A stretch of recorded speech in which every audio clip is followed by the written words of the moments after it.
Nisargadatta Maharaş Bölüm 36 Öldürmek, öldürüləni değil, katili yaralar. 1000 yıl önce bir adam yaşadı ve öldü. Kimliği, yani Antahkaranası yeni bir bedende yeniden ortaya çıktı. Neden önceki hayatını hatırlamıyor ve eğer hatırlıyorsa bu anı bilinç altına getirebilir mi? Aynı kişinin yeni bedende yeniden ortaya çıktığını nereden biliyorsunuz? Yeni bir beden tamamen yeni bir kişi anlamına gelebilir. Bir kap tereyağı, Hint usulü arınmış tereyağı düşünün. Kap kırıldığında tereyağı kalır ve başka bir kaba aktarılabilir. Eski kabın kendine özgü bir kokusu vardı. Yenisinin de kendine özgü. Tereyağı kokuları bir kaptan diğerine taşıyacaktır. Aynı şekilde kişisel kimlik de bedenden bedene aktarılır. Bu doğru. Beden varken onun özellikleri kişiyi etkiler. Beden olmadan ben anlamında saf kimliğe sahibiz. Ama yeni bir bedende yeniden doğduğunuzda eskiden deneyimlediğiniz dünya nerede? Her beden kendi dünyasını deneyimler. Şimdiki bedende, eski beden sadece bir fikir mi yoksa bir anı mı? Elbette bir fikir. Beyin deneyimlemediği bir şeyi nasıl hatırlayabilir? Kendi sorunuzu kendiniz cevapladınız. Neden fikirlerle oynuyorsunuz? Emin olduğunuz şeyle yetinin. Emin olabileceğiniz tek şey bendir. Ona bağlı kalın ve diğer her şeyi reddedin. İşte bu yogadır. Sadece sözlü olarak reddedebilirim. En iyi ihtimalle şu formülü tekrarlamayı hatırlıyorum. Bu ben değilim. Bu benim değil. Ben bunların ötesindeyim. Yeterince iyi. Sadece sözlü, sonra zihinsel ve duygusal olarak. Sonra da eyleme geçerek içinizdeki gerçekliğe dikkat edin ve o ortaya çıkacaktır. Tereyağı için kremayı çalkalamak gibidir. Doğru ve özenle yaparsanız sonuç mutlaka gelecektir. Mutlak olan nasıl bir sürecin sonucu olabilir? Haklısınız. Göreceli olan mutlak olana yol açamaz. Ancak göreceli olan mutlak olanı engelleyebilir. Tıpkı kremanın çalkalanmaması tereyağının ayrışmasını engelleyebileceği gibi. İtici gücü yaratan gerçektir. İçsel olan dışsal olanı harekete geçirir ve dışsal olan ilgi ve çabayla karşılık verir. Ancak nihayetinde içsel veya dışsal diye bir şey yoktur. Bilinç ışığı hem yaratıcı hem de yaratılandır. Deneyimleyen ve deneyim, beden ve bedenlenmiş olandır. Tüm bunları yansıtan güce dikkat edin. Sorunlarınız sona erecektir. Yansıtan güç hangisidir? Arzu tarafından tetiklenen hayal gücüdür. Bunların hepsini biliyorum ama bunlar üzerinde hiçbir gücüm yok. Bu da sizin bir başka yanılsamanız. Sonuçlara duyduğunuz özlemden doğmuş. Amaçlı eylemde yanlış olan nedir? Bu geçerli değil. Bu konularda amaç veya eylem söz konusu değildir. Tek ihtiyacınız olan dinlemek, hatırlamak, düşünmek. Tıpkı yemek yemek gibi. Tek yapabileceğiniz ısırmak, çiğnemek ve yutmak. Geri kalan her şey bilinçsiz ve otomatiktir. Dinleyin, hatırlayın ve anlayın. Zihin hem oyuncudur hem de sahnedir. Her şey zihinden gelir ve siz zihin değilsiniz. Zihin yeniden ve yeniden doğar. Siz değil. Zihin dünyayı ve onun tüm harika çeşitliliğini yaratır. Tıpkı iyi bir oyunda olduğu gibi. Her türlü karakter ve durum vardır. Bu yüzden bir dünya yaratmak için Her şeyden birazına ihtiyacınız vardır. Bir oyunda kimse acı çekmez. Kişi kendini onunla özdeşleştirmedikçe acı çekmez. Kendinizi dünyayla özdeşleştirmeyin. O zaman acı çekmezsiniz. Başkaları çeker. O halde dünyanızı her ne pahasına olursa olsun mükemmel hale getirin. Tanrı'ya inanıyorsanız onunla birlikte çalışın. İnanmıyorsanız onunla birlikte olun. Ya dünyayı bir oyun olarak görün ya da tüm gücünüzle üzerinde çalışın. Ya da ikisi birden. Peki ya ölen adamın kimliği? Öldüğünde ona ne olur? Başka bir bedende devam ettiğine katılıyor musunuz? Devam eder ve aynı zamanda etmez. Her şey nasıl baktığınıza bağlı. Sonuçta kimlik nedir? Bellekte süreklilik mi? Bellek olmadan kimlikten bahsedebilir misiniz? Evet, bahsedebilirim. Çocuk ebeveynlerini tanımayabilir. Ancak kalıtsal özellikler orada olacaktır. Onları kim özdeşleştirir? Kaydedip karşılaştıracak bir belleğe sahip biri. Görmüyor musunuz ki bellek zihinsel yaşamınızın çarpıklığıdır ve kimlik zaman ve mekandaki olayların yalnızca bir örüntüsüdür. Örüntüyü değiştirirseniz insanı değiştirmiş olursunuz. Örüntü önemli ve anlamlıdır. Kendi değeri vardır. Dokumanın, bir tasarımın sadece renkli iplikler olduğunu söyleyerek en önemlisini yani güzelliğini kaçırırsınız. Ya da bir kitabı üzerinde mürekkep lekeleri olan kağıt olarak tanımlayarak anlamını kaçırırsınız. Kimlik değerlidir. Çünkü bireyselliğin temelidir. Bizi eşsiz ve yeri doldurulamaz kılan şeydir. Ben eşsizliğin sezgisidir. Evet ve hayır. Kimlik, bireysellik, eşsizlik bunlar zihnin en değerli yönleridir. Ama yalnızca zihnin. Ben her şeyim de aynı derecede geçerli bir deneyimdir. Özel ve evrensel birbirinden ayrılamaz. Bunlar dışarıdan ve içeriden görüldüğü gibi isimsiz olanın iki yönüdür. Ne yazık ki kelimeler yalnızca bahseder, ancak iletmez. Kelimelerin ötesine geçmeye çalışın. Ölümle birlikte ne ölür? Ben bu bedenim fikri ölür. Tanık ölmez. Cainler sonsuza dek ayrı olan çok sayıda tanığa inanırlar. Bu, bazı büyük insanların deneyimlerine dayanan gelenekleridir. Tek tanık, sayısız bedende ben olarak kendisini yansıtır.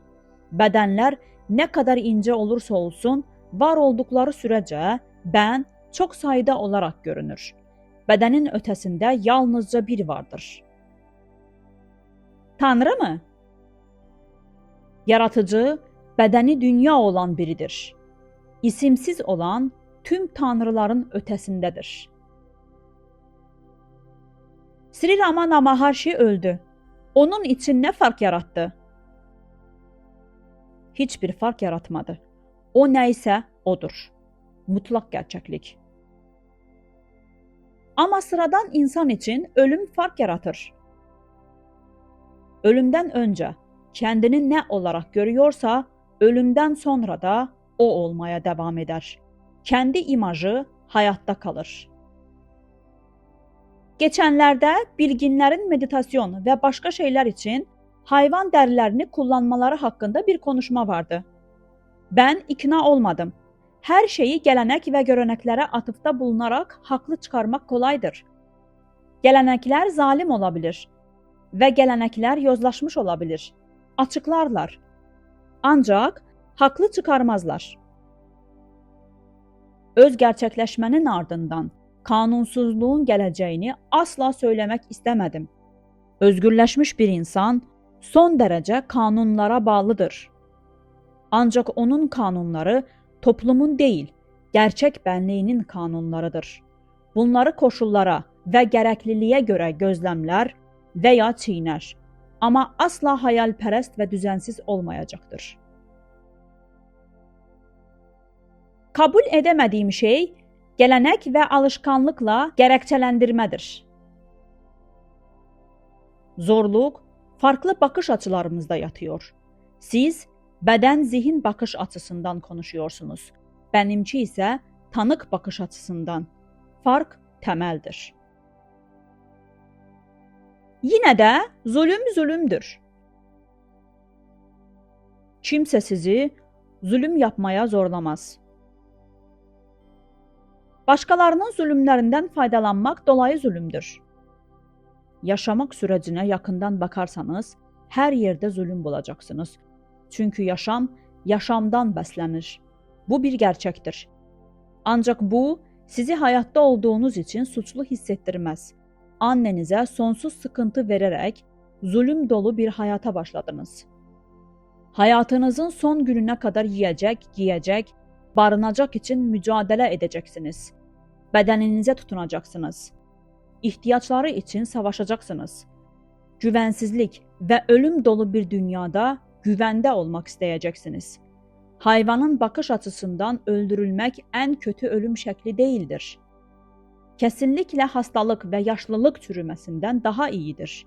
Zulüm gerçekte değil, niyette yatar. Öldürmek öldürəni incitir, öldürüləni değil. Anlaştık. O halde avcıların ve kasapların hizmetlerini kabul etmemeliyiz. Kim kabul etmeni istiyor? Siz kabul ediyorsunuz. Siz beni böyle görüyorsunuz. Ne kadar çabuk suçluyor, kınıyor, hüküm veriyor ve idam ediyorsunuz. Neden benimle başlıyorsunuz da kendinizle değil? Sizin gibi bir adam örnek olmalı. Benim örneğimi takip etmeye hazır mısınız? Ben dünyaya ölü gibiyim. Hiçbir şey istemiyorum. Hatta yaşamayı bile. Benim gibi olun, benim gibi yapın.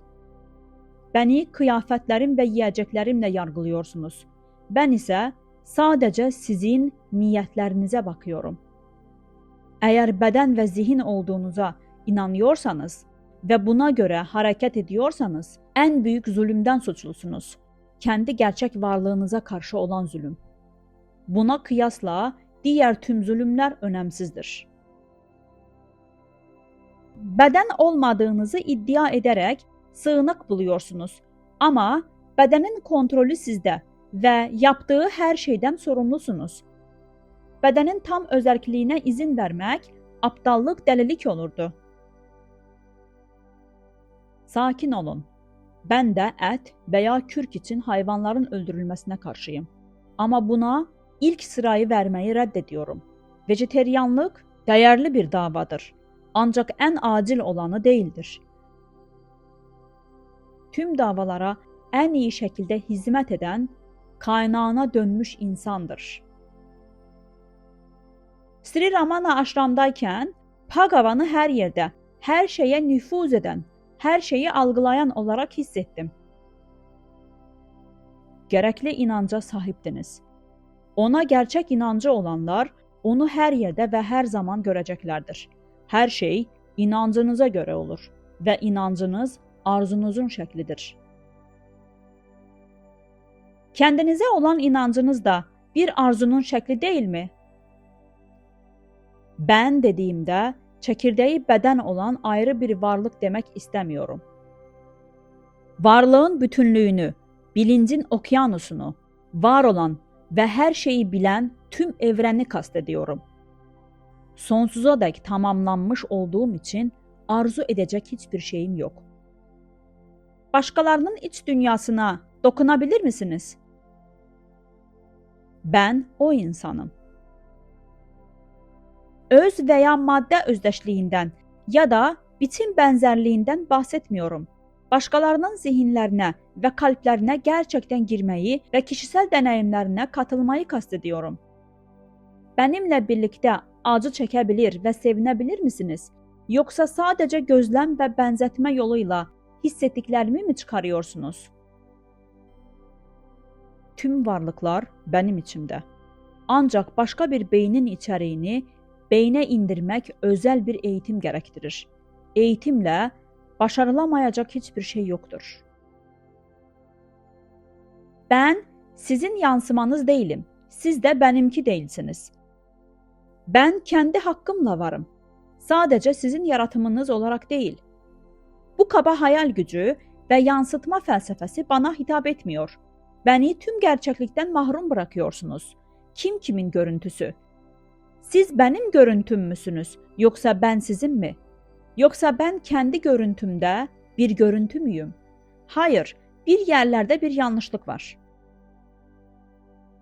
Kelimeler boşluklarını ele veriyor.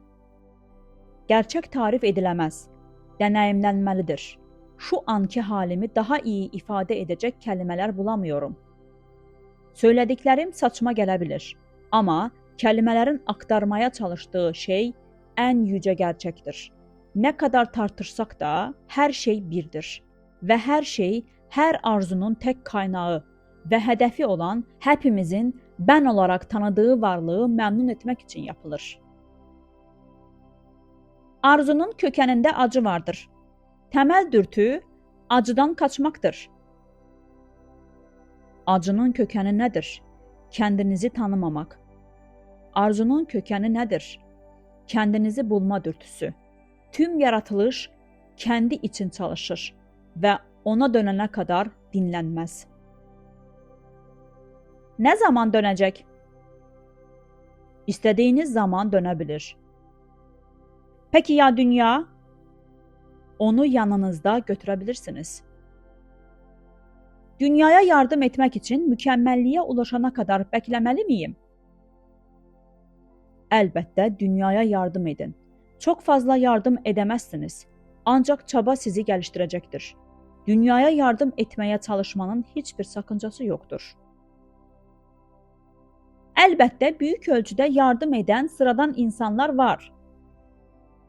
Dünyaya yardım etme zamanı geldiğinde bazı insanlara büyük değişikliklere neden olma iradesi ve gücü verilir. Son. Değerli izleyicilerimiz, eğer bilgi faydalı olduysa beğenməyiniz ve paylaşmanız bizi sevindirir. Kanalın büyümesi ve daha çok insana ulaşması, daha çok insanın bilgilenmesine ve aydınlanmasına sebep olur. Bizimle olduğunuz için teşekkürler.